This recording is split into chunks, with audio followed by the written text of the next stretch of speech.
Welcome back to another episode of Still Peaking. Today I have Cynthia Phan, who is the Director of Marketing at GenShe, a program that helps ambitious women actualize their fullest potential in tech and business and other high achieving careers.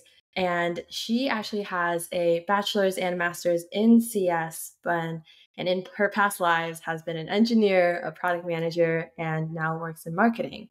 So since she left her corporate job back in 2022, she's been really focused on building startups and hasn't looked back since. Thank you so much for joining me, Cynthia. Thank you for having me. So we first met kind of through TikTok, where you reached out for me being on the GenShe podcast. Mm-hmm. And I didn't realize this at the time, but I didn't know that you had had so many different career changes. Yeah. And you recently wrote that blog post on Medium about being 26 and having had 3 careers already. And I think it really resonated with a lot of people. In my early 20s, I always felt there was this rush to figure out what I was doing with my life.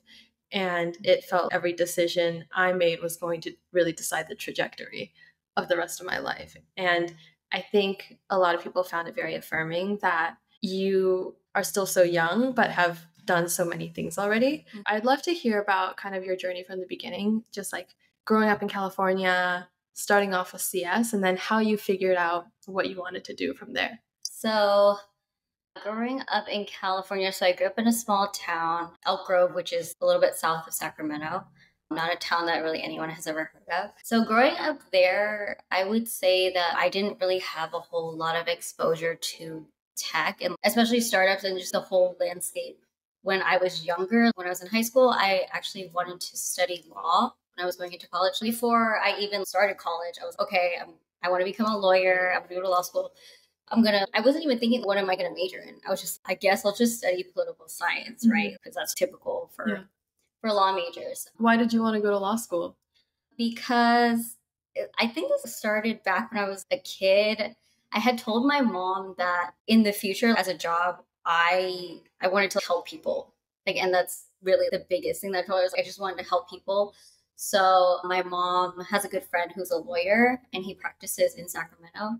And so for a summer during my high school year, I was intern for him, and he does family law. So I was kind of just doing more kind of administrative work for him, but that kind of got me a little bit of exposure. And I can't really tell you what drove my affinity to law. It was just like, I don't know, it just was always interesting to me for some reason. So that was my initial idea. I wanted, well, first it was a doctor, right? Because of course, everyone's a doctor, every Asian kid doctor. Yeah. But then I was like, okay, no. And then it was law. And then so at the time that I was declaring my major for college, I was, okay, Mom, I'm going to study political science. Were you a good student in high school? Yes.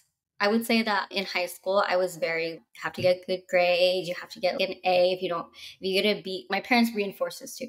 My mom was like, if you get a B, why did you get a B? How can you do better next time? Growing up that way, I feel I was very rigid and hyper-focused on just doing well in school.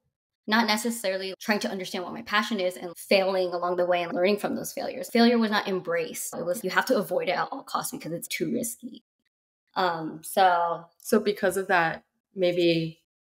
you said you're not trying a bunch of things, right? You're kind of just going along. Okay, everyone else has done this, mm-hmm. and I'll do this, and the outcomes are expected and welcomed. Yes. Right. Okay. Yes. It was very much, okay, my mom's telling me I should do this, and she always speaks with such strong conviction. She knows what she's talking about, so I'm just going to listen to her, and I'm just going to follow that path. I don't necessarily know where it's going to take me, but I didn't have the foresight to think for myself at the time. Mm-hmm. So that was kind of my high school years. So when I told my mom I wanted to be a lawyer, she was, oh, amazing. Yes. Love it. Yes. Love it. Yes. Do it. But then when I told her majoring in poli-sci, she told me, well, if you eventually you start undergrad, you decide you don't want to go to law school, what are you going to do with that degree? And I told her, I don't know. And I think the part of it was my fault because I didn't take that time seriously to try to pick a major that would actually help me in the future.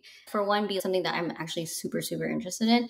I didn't do a lot of research. I kind of just kind of went went into it. I'm just going to do this, see what happens, and then my life will probably turn out fine. How sure were you that you wanted to go to law school when you chose poli-sci?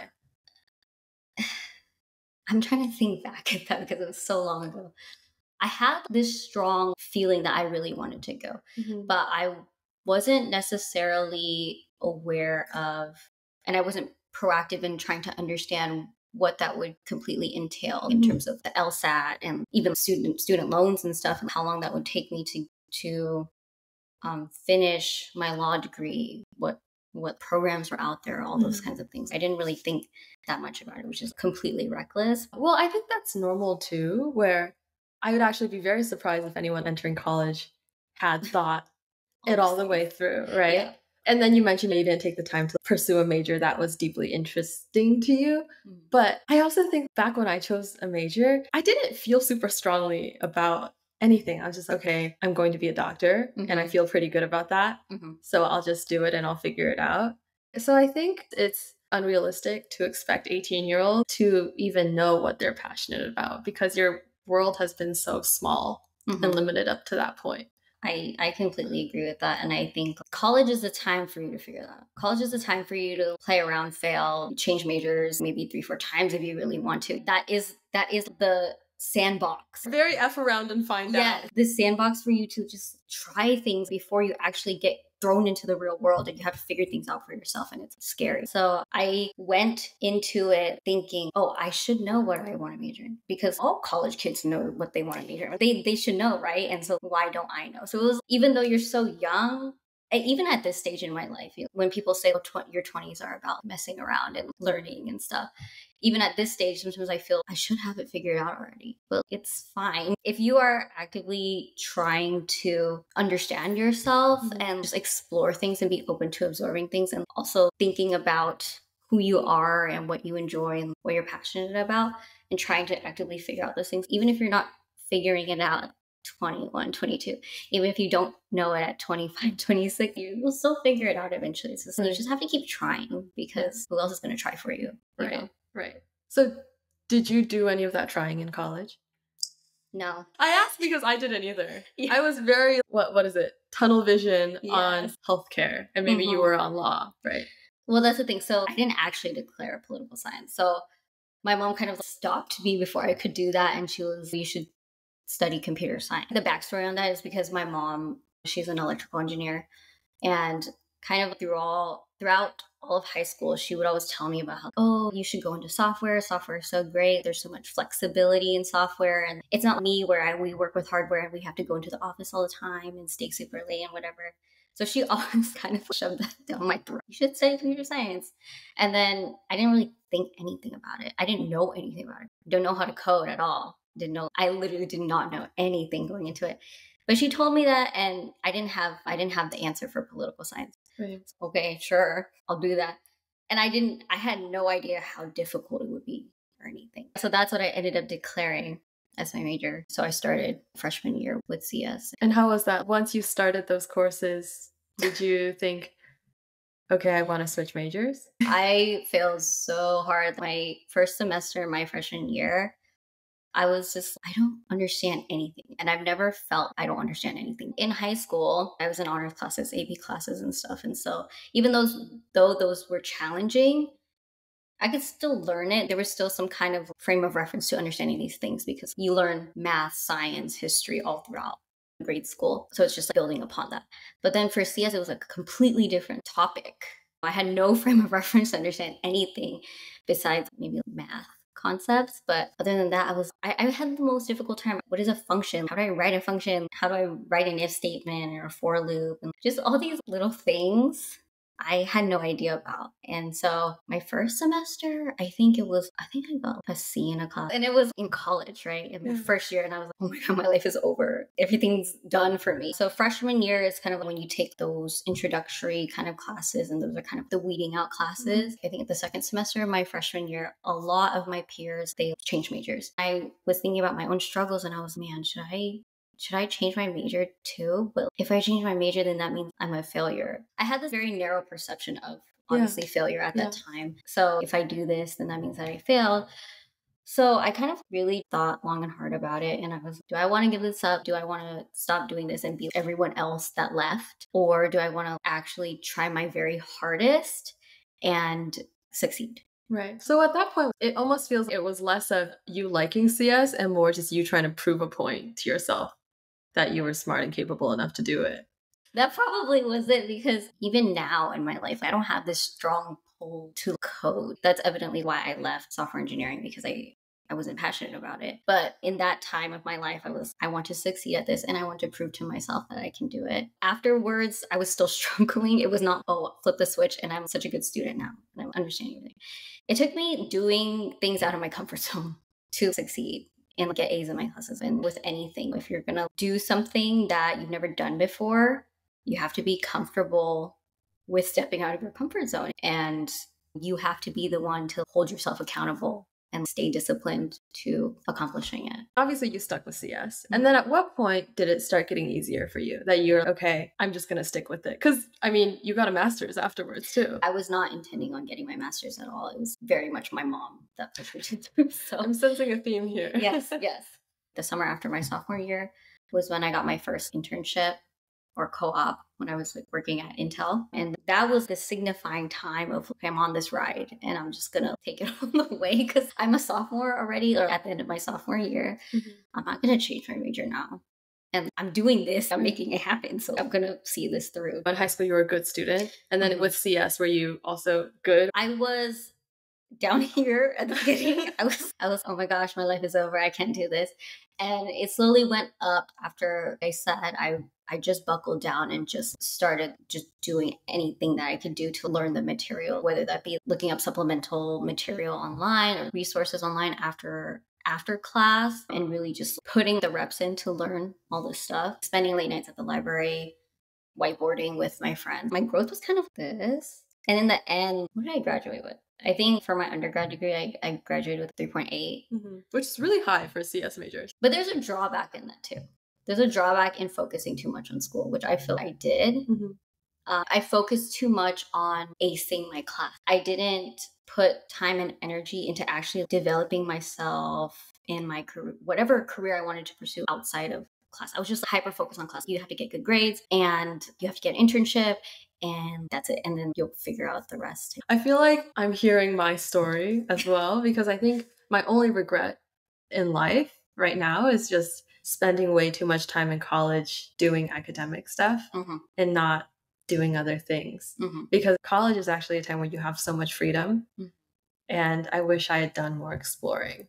Yes. What would you have done differently if you could go back and do it again? If I could go back and do it again, I don't think that I would have majored in anything else, to be honest, because as much as I keep saying, oh, my mom pushed me to do this, her pushing me into CS actually helped me a lot. It kind of gave me some kind of foundational knowledge to help me in the tech industry and just desirable skills for the workforce. And also that whole mindset thing that I had about how I need to put my head down and succeed in this.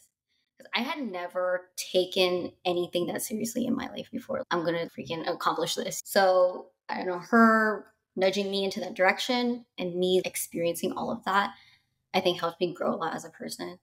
The only thing I said is that I wish I spent less time on academic stuff and stopped worrying about getting good grades in my classes, because as a CS major, if you're going from engineering, product design, even marketing, right, which what I'm in now, or sales or whatever, you need to actually have something to show for it outside of school. For example, if you're trying to pursue software engineering, you can't just be listing the projects you did in class, because everyone does those things. It's like everyone builds a calculator in class. Since it's so normalized now, employers are not going to look at that and be, oh, we got to hire her immediately because she's done all these school projects.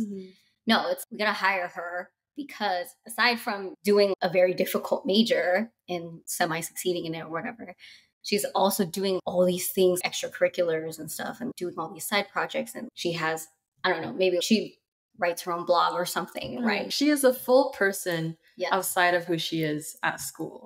I wish I understood the importance of that as a college student and spent a lot more time cultivating that. So you would have maybe sacrificed grades a little bit to have more time to do other things? Oh, that's so hard because I know the kind of person I was at the time, and I was not going to fail my parents at the time. I was still in the mode of, I don't want to disappoint my parents. So if I could go back in time and do that differently, but that's with the mindset that I have now. I know who I was back then. I would never be able to do that. So I can only take the learnings that I have now and share it with other people, other college students, and tell them it's okay if your grades suffer a little bit. If you are so passionate about things that you're doing outside of school and side projects that you're working on, that is going to take you so much further in the long term than you getting a B or a C in a class. Right. I think about that a lot too. It's knowing what I know now, obviously I would do things really differently.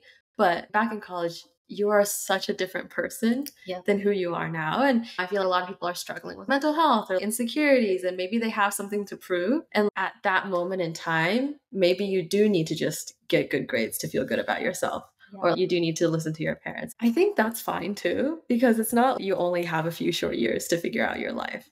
I tell my sister all the time, you either have your midlife crisis now or you have it later. But eventually everyone goes through it because you're changing as a person, and what you wanted then isn't what you want now. And so, because she's always, I feel so behind. I'm like, no, you're just questioning yourself earlier.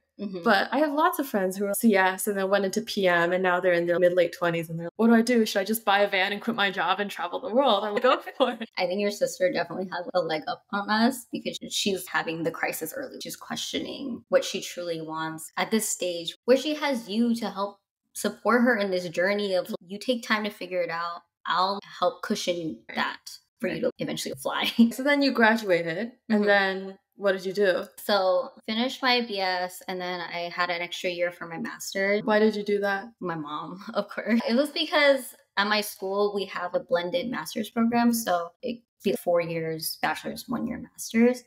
It's something that you have to apply for.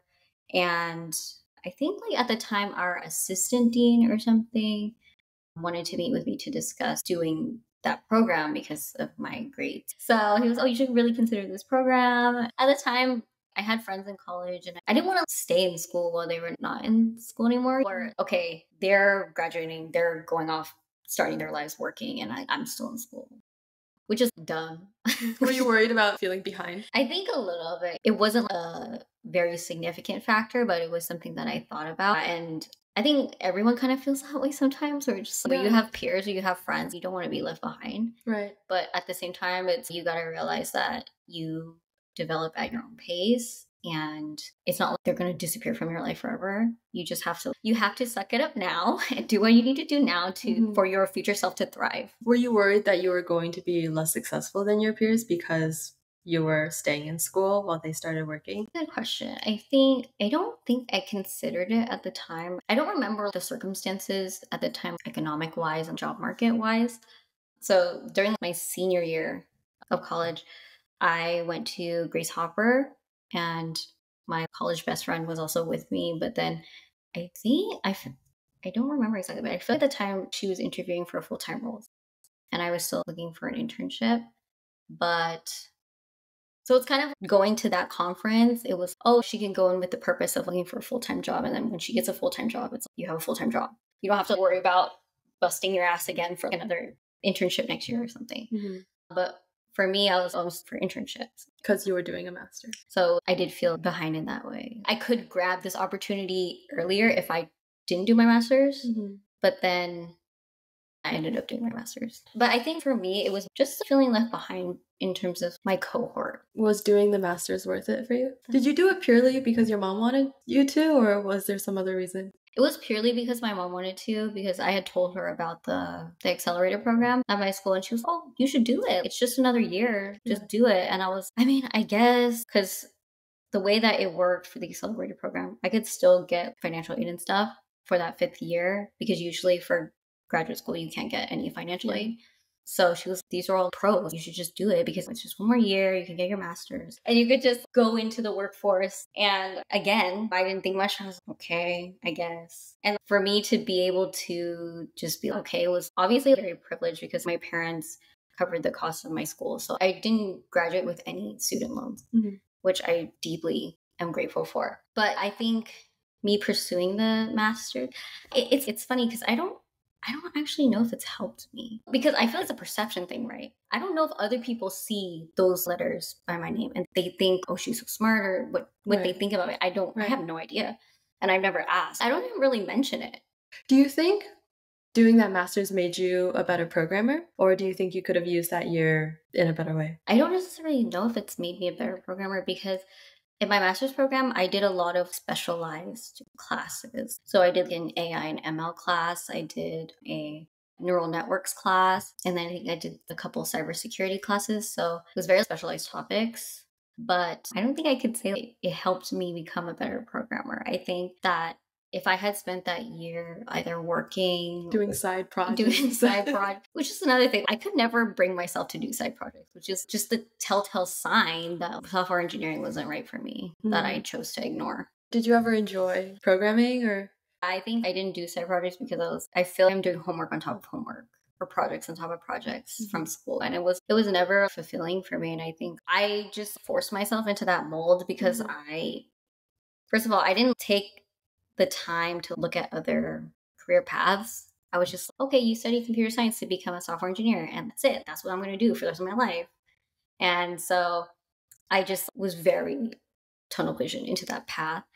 And obviously so focused on doing well in my classes. But I always had this inkling, this is not right for me. I don't feel excited about this. It's not something that I want to do outside of school. But I think part of me forced myself into it too, because everyone I met talked about how it's such a lucrative career. It pays so well and gives you good work-life balance. So I was okay, I guess I have to do this.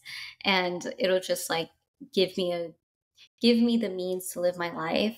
And I think if that's just my life, I'll be okay with it, which is me putting myself in a box yet again. So at what point did you start diverging from this whole CS programmer path? It took me too long, I think.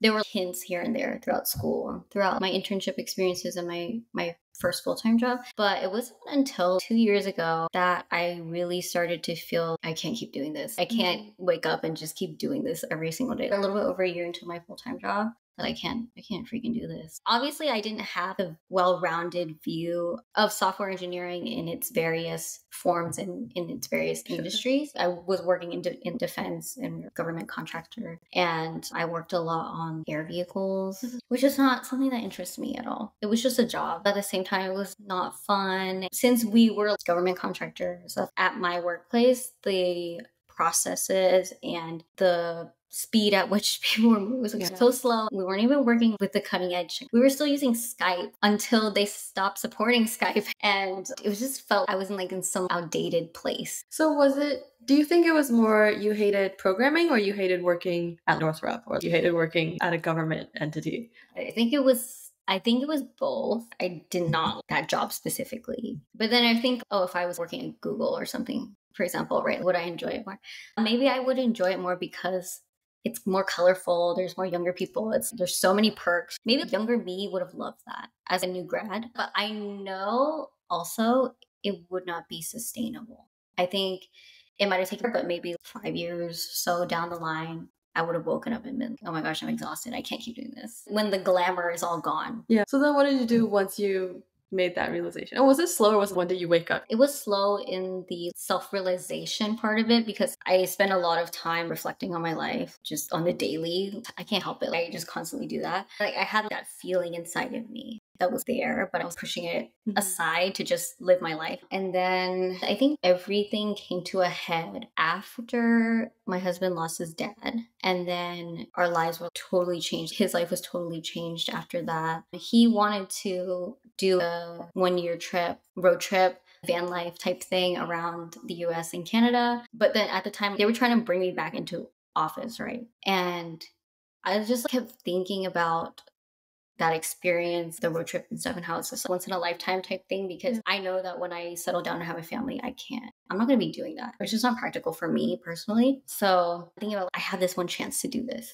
Am I really going to let this job that I hate hold me back from living my life and experiencing things that could unlock more within me that I don't even know about. So I really sat down with my husband, talked about it, and I was like, I think I need to quit because I'm not going to thrive here. This is a soul sucking job for me. I'm also not just going to stay in one place just because my job demands me to do so. And then you quit your job and road tripped? I quit my job and I road tripped. I think it was like 8 months. Then you weren't working during that time?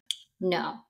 I think quitting is another thing that I was so terrified of because it's failure again. I'm giving up. My parents gonna be so disappointed. Before that, I would never think that I would ever quit a job. Maybe I would get laid off or something. Like I would never willingly quit because I always thought, why would they just give up security that But then it was not until I experienced my struggles that I was, no, I have to quit because if I don't quit, I'm gonna lose myself. I quit too because at the time, me and my husband were working on a startup. We were trying to develop a startup. So I'm just going to pour my heart and soul into that because I'm already passionate about that anyway. Mm-hmm. And we're going to go on this road trip and I'm going to discover things about myself that I have yet to discover. And it's going to be amazing and life-changing. Was it amazing and life-changing?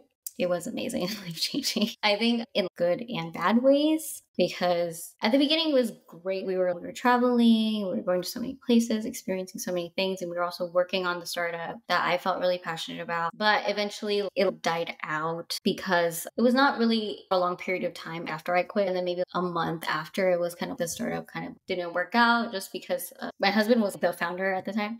So his mental state was not good because his dad passed. When he had all this burden of being the oldest son to take care of the family. And he's okay, well, I can't do something risky and try to build my own startup when my mom needs me and my siblings need me. So he had to give up on that dream for that time being, unfortunately. But aside from that, it was life-changing in that I went through a whole life crisis during that time. What did that life crisis look like for you? So the startup didn't work out. Then I didn't really have anything, right? Because during the startup, I was doing product management stuff. I was doing marketing stuff too, but that didn't work out. And then I didn't really have anything after that. So what am I going to do? We're still traveling. I'm just going to let myself take a break and experience road trip life and all these new experiences. So I did that for a bit. And then I was, oh, this is kind of nice. What if my life was just this? Every ambitious girly goes through that where you're so burnt out. You're like, maybe I should just be a housewife, or maybe I should just be a stay-at-home girlfriend. Oh my God, that was my thinking.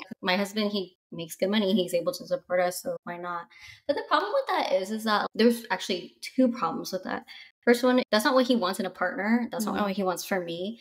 And the second thing is that me convincing myself that I would be happy with that life was another instance of me trying to put myself in a box, which has been a consistent pattern throughout my life. So it was kind of, I was going through that phase of I'm just having fun and whatever, and I'm just going to be a stay-at-home girlfriend. And that put a huge strain on our relationship because obviously I'm forcing something on him that he does not want. Were you happy during that time when you thought you were just going to stay at home? It was fun during that time, especially since there's, I don't know if you know, but on TikTok, there's the stay-at-home moms, stay-at-home girlfriends and stuff, and very glamorizing their lives and stuff. I'm sure that life is great. I'm not saying that being a stay-at-home wife, stay-at-home girlfriend is bad. It's just eventually I found out that it was not for me. I was just convincing myself that it would be okay because convincing myself that I could just do that and be okay with that is easier than me ramping up in the job search, trying to put myself out there again. Because trying is a lot harder and a lot scarier than kind of just doing what's easy right in front of you. Even though doing what's easy it's not logical and it's not fair to your partner. I can just do this instead of applying to 1,000 jobs and going through 100 interviews and then getting rejected. Why would I put myself through all that pain and failure when I'm perfectly fine? So that was my thought. It was just stupid because obviously my husband was not happy with it and it was really not fair to him, and I just made the stupid selfish decision at the time, and that's really what it was. And it got so bad to the point where he had brought up, if you can't kind of figure yourself out, we're gonna have to split up because I have to take care of you and also have to take care of my mom and my siblings. I can't just take care of everyone and have everyone just keep taking from me, right? Which is totally fair. But that was really, really hard for me because we had been together for 11 years at that point, and I felt like he was abandoning me. Right.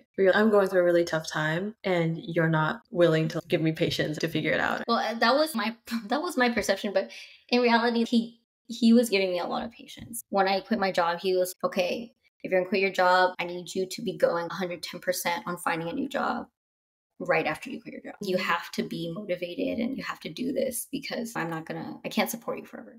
So he had always told me that. Right. I just chose to ignore it because I'm living in my little fantasy world, you know? Was his desire for you to find a job, was it more, I need you to contribute to our family? Or was it more, I don't want a partner who's unmotivated, and more just like him pushing you to discover yourself? Or maybe it was both. That's a good point. It was both. He wanted me to contribute financially in some way. But even now, it's not like, oh, he wants to take my money. But even now, he still pays for everything. He just, I need my partner to be bringing in income so that we can build a life for us. And then the other part about it was that he would always say, the only thing that I want from you is to focus on yourself, develop your career, figure out those things, and just thrive. That's all I want from you. And that actually does stay true to now too, because now that I have a job and I'm doing all the things. You're this amazing person who can do so many things, but I need you to actually do it.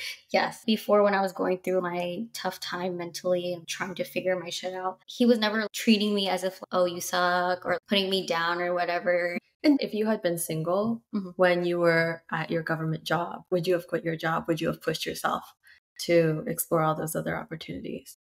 That's a good question. I don't think that I would have. I think he is a huge catalyst in how I've been able to grow myself, because he's always had that growth mindset and he's always been working on himself. He's that kind of person. And I was not that kind of person at all. And he always wanted me to have that growth mindset, but I didn't. I tell you, my fiance, this all the time, where I think that because we have such a stable relationship, I've been able to take a lot bigger risks than I would have if I had just been on my own. And I think likewise for him too, because he just finished his MBA and now he's starting his own company. And so I'm supporting us financially right now. And that wouldn't really be possible if it's at times he'll support you and then you support him and you kind of take turns. But because you almost have something to fall back on, you're able to go after big things and scary things because you have someone who's on your side. Right. That's what that is. It's a partnership. With all that Austin has done for me now, and he's done way more for me than I've done for him. But when he was in school, when he was in college, I helped him pay for school for a couple of semesters too. I loaned him money for that. And it was never any second thought in my head. I was, okay, you need this, I'm going to help you. And that was somewhat early on in our relationship. I have always supported him. I think he's the most amazing person. And obviously I'm biased for saying that. But I think so highly of him. And I think that's part of it too. If you want a partner, obviously you respect the hell out of them. You think very highly of them. And you think that they can accomplish great things. And you just want to be right there with them when they're doing that. So then, okay, so ultimatum happened. And then I'm assuming you started looking for jobs. When he said that, at that time, we had moved back with his mom because she needed help and support. So that was during the time that he gave me that ultimatum. And I realized, okay, well, if we split up, where am I going to go? What am I going to do? That was when it kicked in for me, because not only the circumstantial stuff of me not having money, but me really reflecting on what I want out of my life and what I want to pursue. I was just, what am I doing to myself? I can't support myself. My confidence is all-time low. Why am I not empowering myself? Why do I not want to empower myself? It was like that moment that clicked for me. I owe myself better than this. So what is this? This is just some little roadblock that I have to overcome. But I've already proven to myself in the past so many times that I can be successful. Like, I can do hard things even if I come into it knowing nothing. I've already proven that to myself so many times. I still have my whole life to live. Do I really? And I have goals too. I want to buy a house. I want to start a family, that kind of stuff. And I can't do those things if I don't establish myself. So I have to get my shit together. But at that point, you didn't know what you wanted to do, right? Or did you have an idea? At that point, I was really focused on product management because I just really enjoy the process of product development and understanding and advocating for the end user, the end customer, and working with people. That was the biggest thing too. But I didn't actually know if I actually found a product management job and I started working in the corporate environment, if I would actually really like it. Because I didn't have any experience doing that, so how would I know? But that wasn't my focus at the time. So I'm just gonna pursue it. And then it was tough because obviously at that time, job market was terrible.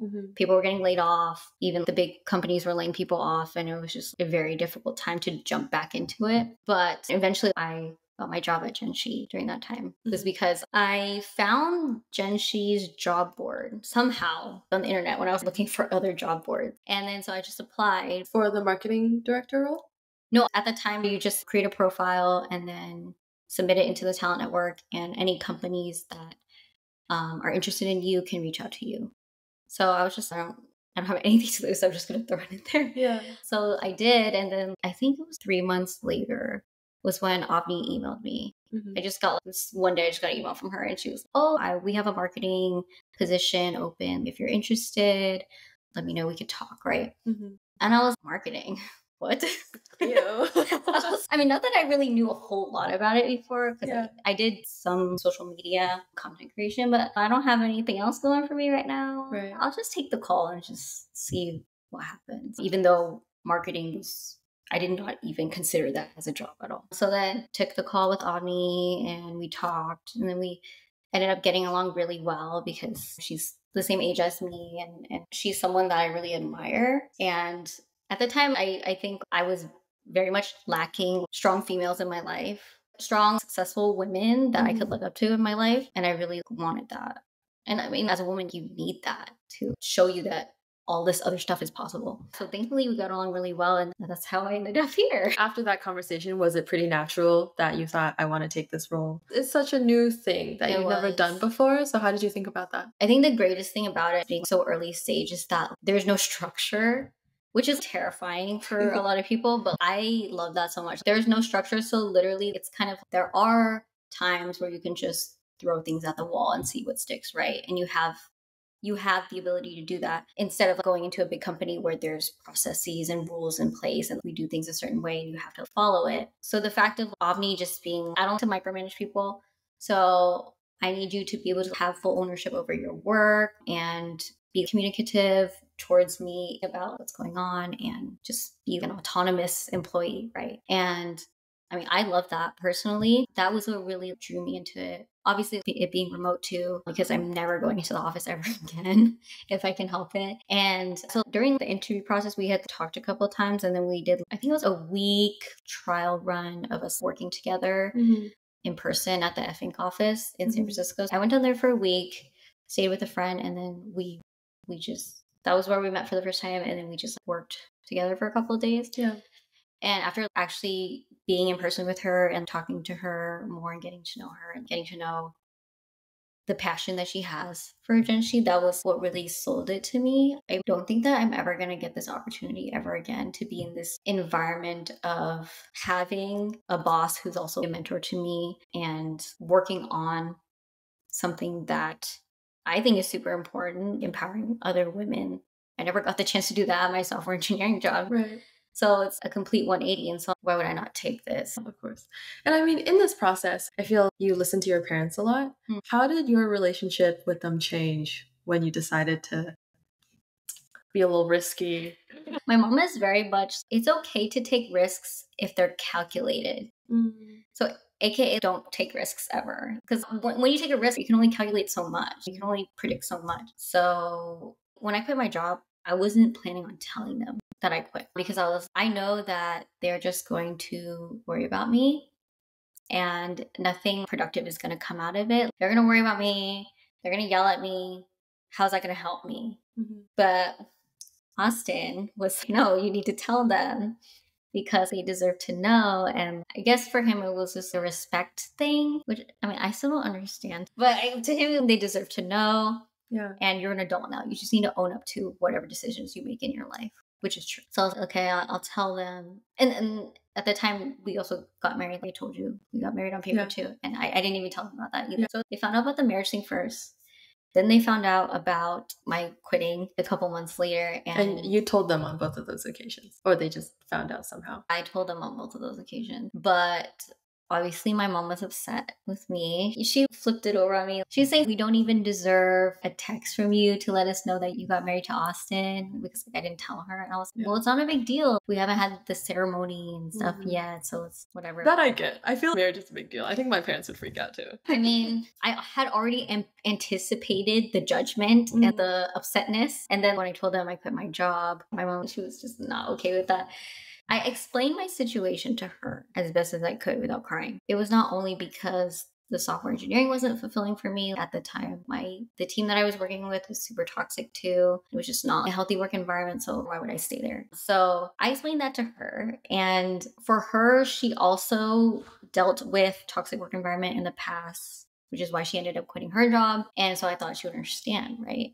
Well, no, I was wrong. She made it seem I just quit willy-nilly. And she was just, you can't just quit because you feel it. Sometimes you have to just suck it up because the job security, the income, whatever, is much more safe. It's much more worth it. But for me, it wasn't worth it. So we never really got over that. Now I have my current job. She doesn't ask me questions anymore, which is great. She's just, what do you do? Do you go to SF a lot? That kind of thing. So now we're good. But before, she kept perpetuating the story of, you can't just quit your job because you want to, just because you want to. And she kept saying to me, they don't have entry-level product management jobs, which is obviously not true. But my mom's been out of the industry for so long, she doesn't really know what she's talking about. Yeah. But she was like, why would they hire you? She kept saying project management, which drove me insane because I was, Mom, it's product management, not project management. They're different things.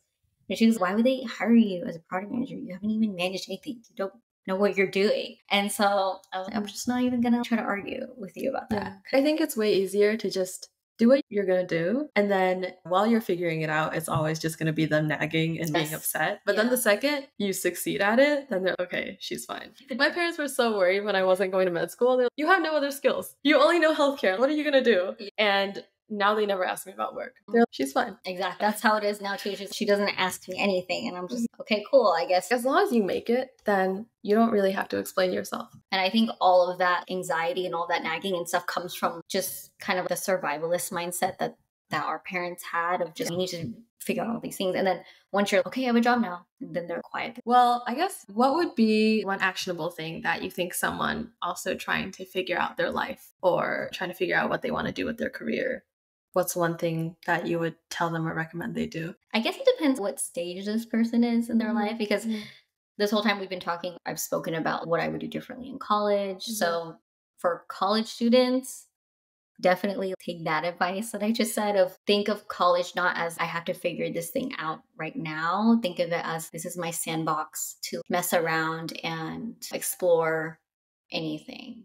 It could be anything. It doesn't have to be academically or career-wise. Learn to scuba dive. Start an Etsy shop with your crochet project. Just try whatever piques your interest, because that's the only early indication that you have of, this is my passion. You're not going to be passionate about something you don't know anything about. You have to try it. And then if you're obsessed with it, then right.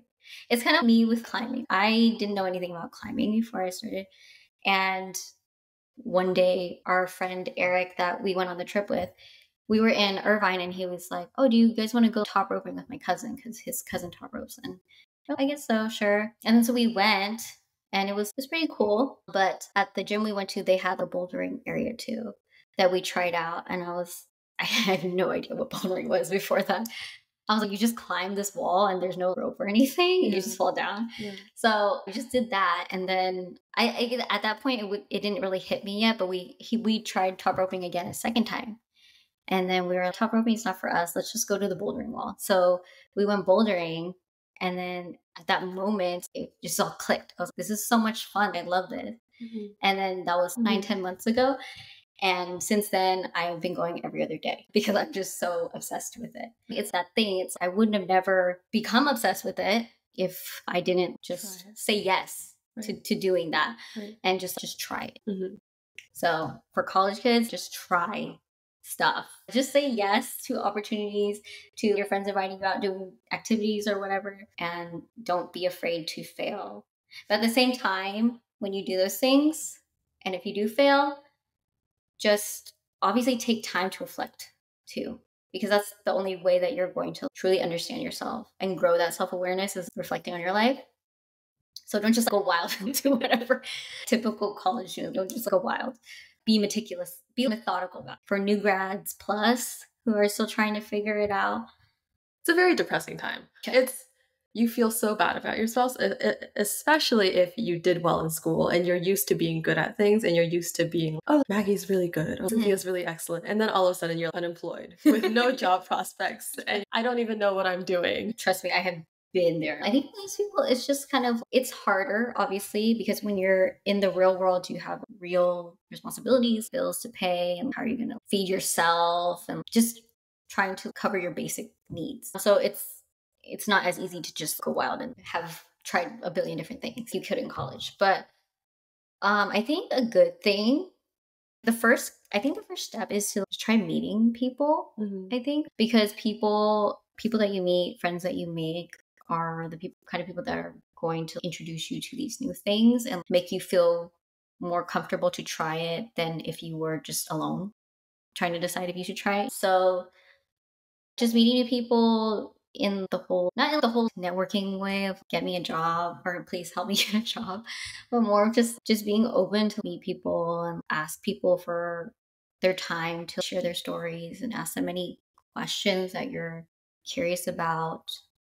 You just be very curious about others and don't try to think, oh, I want to ask them how they made it, because you can hear a billion stories about that. None of them are that relevant to you right now. Exactly. You're not at the top yet. You're still building yourself up there. So start with literally anyone that you find interesting, anyone you find cool, reach out to them, and whether that be cold messaging or whatever, and just ask them about themselves. Just ask them for some time and then just start talking and see where that goes. Sometimes it's more valuable than you can expect, and sometimes it's not actually that valuable. Yeah. But it's kind of, you got to go through the motions of talking to as many people as you can to learn those things. It's exposure. Almost all the people that I know who went through big career changes came upon their current roles that they're happy with, just serendipity, right? One friend was pre-med, now he's an engineer, and he had a friend who was at a bar who was an engineer. And then they had a conversation that way. And you're like, I threw my application into this ring, and 3 months later, had a conversation. And I think a big part of that is you just need to meet people, because if you have no idea what you want to do, you need to figure that out.